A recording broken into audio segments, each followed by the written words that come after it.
Salatu wassalamu ala Rasulillah Sayyidina wa Nabiyina Muhammad ibn Abdullah wa alihi wa sahbihi wa man walah wa la hawla wa la quwwata illa billah, amma ba'du. Para hadirin, hadirat jamaah Majelis Ta'lim Masjid Jami' Sabilillah yang berbahagia, puji syukur kita panjatkan hadrat Allah Subhanahu wa taala yang telah mempertemukan kita kembali dalam rangka menuntut ilmu Allah, ilmu Rasulullah sallallahu alaihi wasallam. Lanjutkan kembali pembahasan di dalam kitab An-Nasaihud Diniyah wal Wasayal Imaniyah, halaman 70 dengan baris ke-15 dari bawah, dengan bacaannya wa qala alaihi salatu wassalam.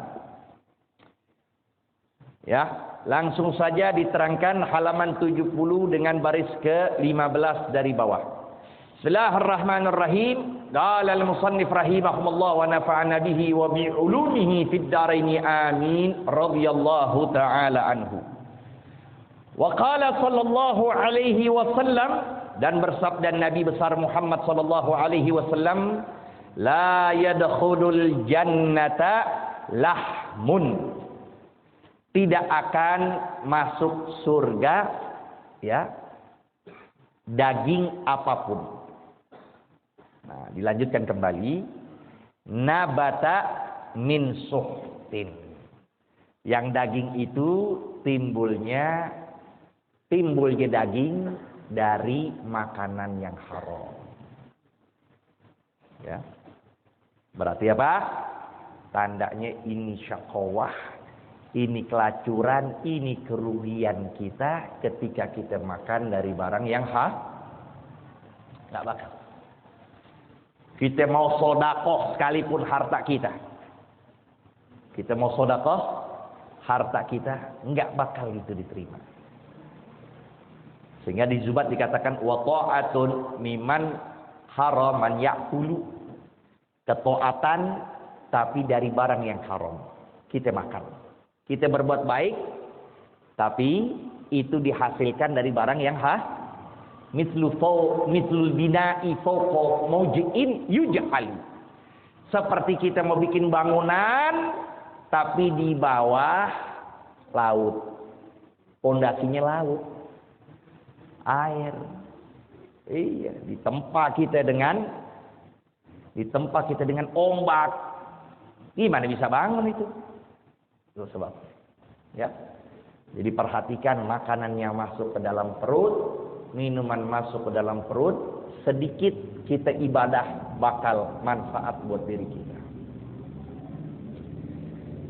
Wa qala alaihi salatu wassalam kullu lahmin nabata min suhtin, setiap daging yang timbul dari barang yang haram, fannaru aula bih, maka api neraka layak buat dirinya.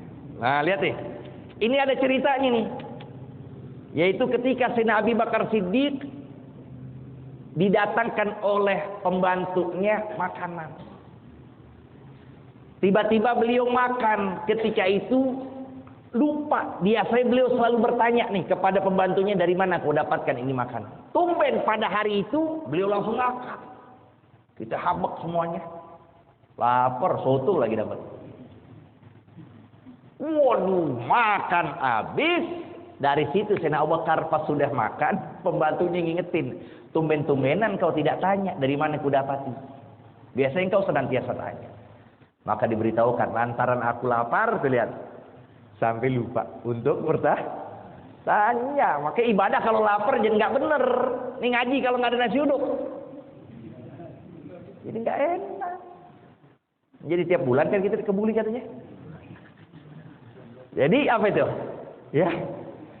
Makan dulu. Kalau lagi perut lapar, nggak boleh, jangan sholat. Waktu masih luas, makruh. Lagi sholat, kita lapar, makruh itu. Makan dulu.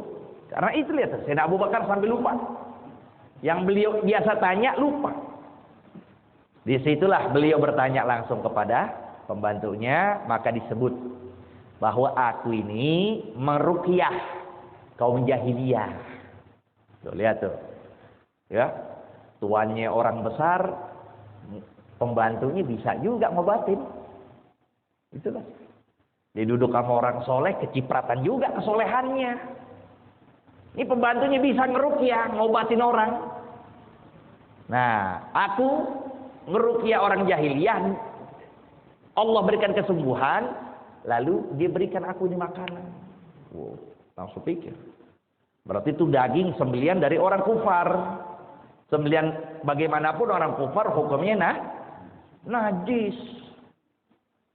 Dari situ beliau dengar begitu, taqayya. Beliau muntahin semuanya isi perutnya. Terus. Sampai si pembantunya melihat khawatir dia bakal mati. Muntahin isi perutnya terus. Dari situ beliau menyatakan, ya Allah, yang tersisa dariku maafkan. Disitulah si pembantu bertanya, kenapa wahai Tuhan? Kenapa engkau lakukan ini? Nah, inilah. Beliau langsung menyatakan, aku mendengar dari apa yang Nabi SAW sabdakan, kullu lahmin nabata min suhtin fannaru aula bih. Setiap daging yang timbulnya dari barang yang haram, maka tempatnya pasti di dalam neraka. Wa qala alaihi salatu wassalam, la an taj'ala fi fika turaban khairun laka min an taj'ala fihi ta'aman haraman.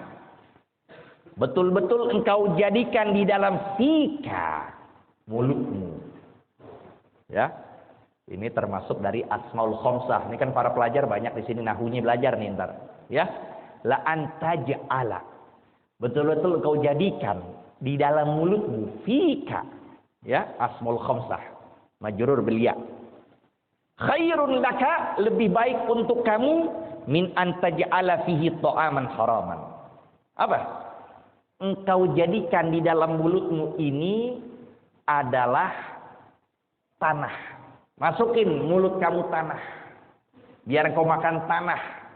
Lebih baik ketimbang makanan yang masuk dalam mulutmu ini dari barang yang haram.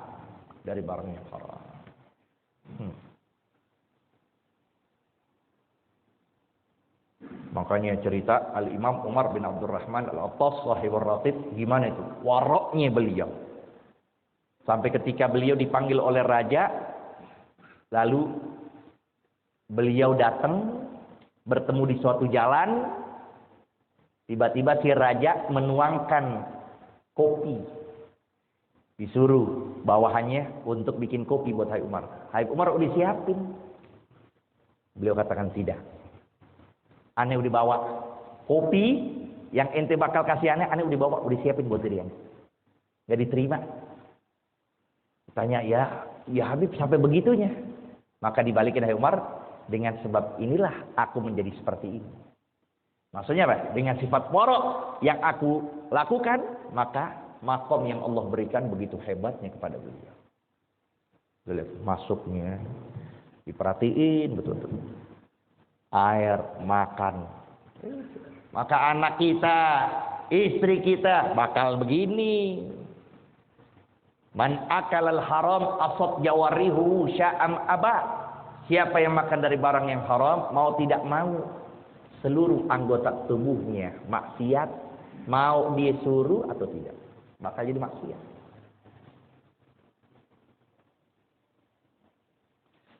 Wa qala sallallahu alaihi wasallam, man iktasaba malan min ghairi hillihi.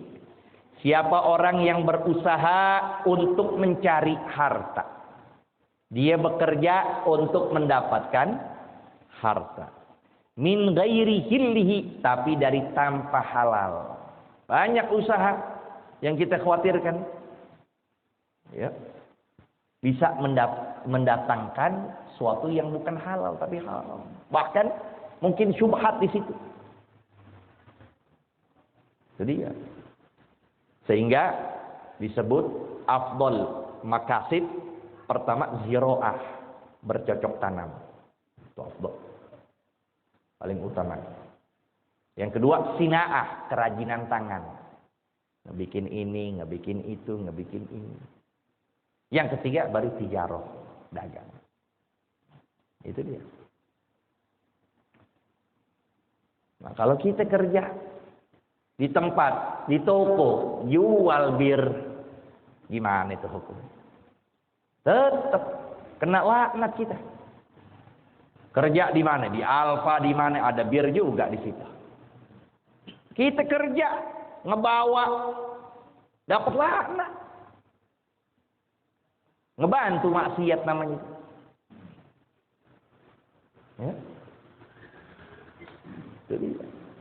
Maka jangan pikirkan apapun bentuk kerjaan kita hina sekalipun, tapi halal di mata Allah bakal jadi mulia. Yang pikirin manusia udah. Mau nyari ridho manusia puncak yang mustahil bisa kita dapetin. Cari ridho Allah. Cari ridho Allah udah.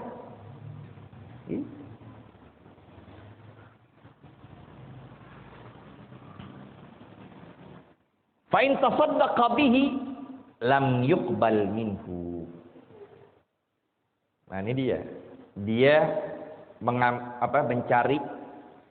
mencari harta yang tidak dihalalkan. Kalaupun dia sodakoh, jangankan seperempat hartanya, seluruh hartanya dia sodakohin itu, lam yuqbal, nggak bakal diterima.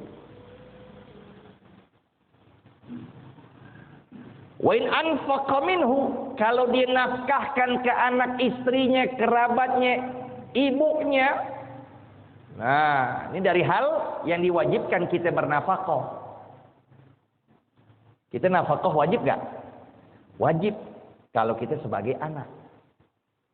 Tapi kalau kita sebagai bapak kepada anak kita, wajib kalau memang dia belum ada kerjaan. Atau usia yang mana ketika itu nggak layak menghasilkan uang. Tapi kalau di usianya udah 16 tahun, 17 tahun, bisa kerja gak? Bisa. Nggak ada kewajiban. Ya. Mertua wajib gak? Nggak wajib. Tapi kasih, jangan pelit. Tapi sebagian kan orang ada ngedepanin mertuanya dari ibunya. Orang mertuanya udah dikasih, takut bininya soalnya. Dia kasih tuh mertua, ibunya nggak dikasih. Rata aja jangan. Kita kasih ya 1 juta, jangan. Naikin dikit buat orang tua kita. Nggak utang budi yang nggak bisa kita tebus. Utang budi orang tua, udah begitu.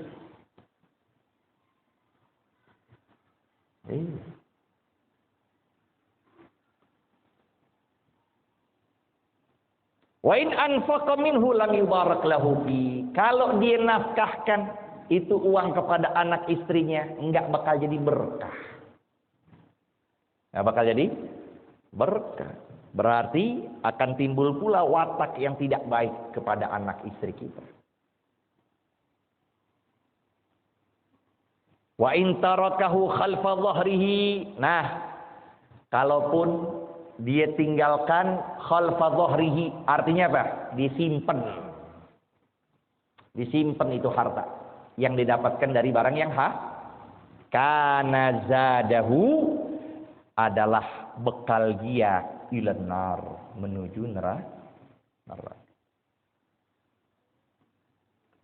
Wa qala alaihi salatu wassalam man ishtara thawban bi asyrati darahim, siapa orang yang membeli baju dengan 10 dirham, 100.000 dah, taruh 100.000, padahal dirham sih mahal nih, 1 dirham 3.800.000. 1 dirham 3 juta. Taruh deh 100.000, kita ambil contoh, ya kan? 100.000. Nah, 10.000-nya dari barang yang haram kita dapat. Habis main judi, dapat 10.000, masukin deh buat beliin bini daster. 100.000. Nah, lihat. Wa fi dirham min haram. Sedangkan di dalamnya dirham dari yang haram, lam yakbalillahu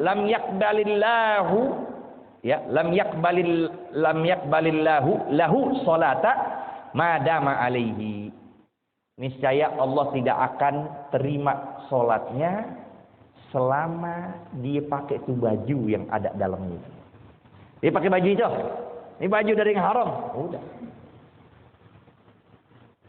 Baju yang didapetin, ini ada setengahnya yang haram. Maka selama dia sholat dengan baju itu nggak bakal diterima. Makanya ngajinya ngantuk.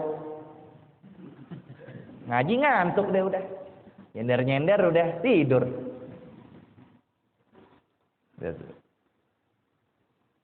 Coba kita lihat sejarah orang dulu, Masya Allah. Lihat. Nggak ada sumpeknya. Kalau sumpeknya dia ke Al-Quran.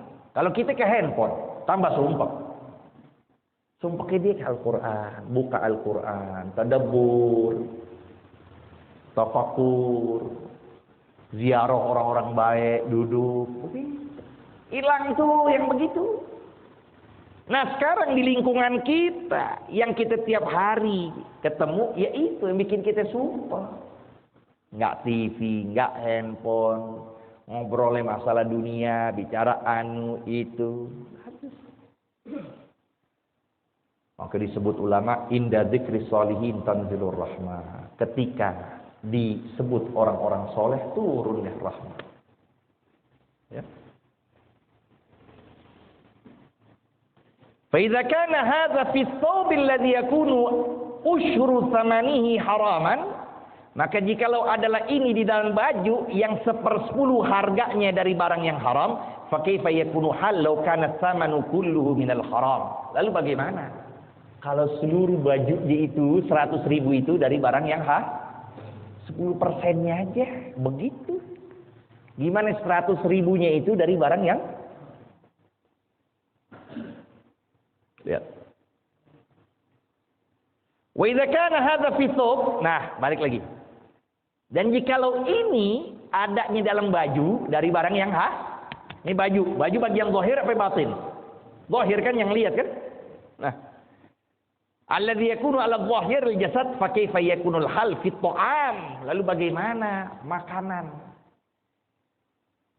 makanan ya, alladzi yakunu fi batinil jasad wa yajri fil lahmi wad dami wal uruqi wal idham wasairi ajza'il badan.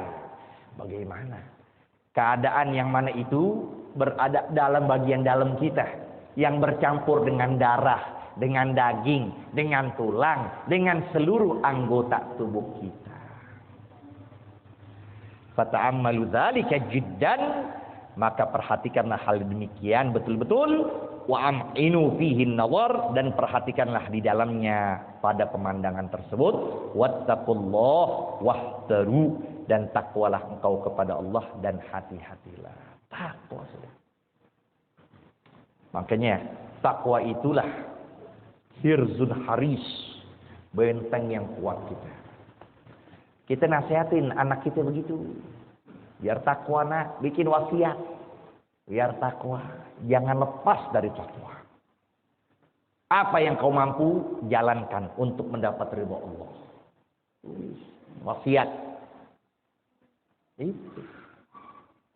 Karena takwa gimana juga menjadi benteng untuk terjerumus kita dari neraka. Takwa pula sebab musabab kita untuk mendapatkan ridhonya Allah Subhanahu wa ta'ala.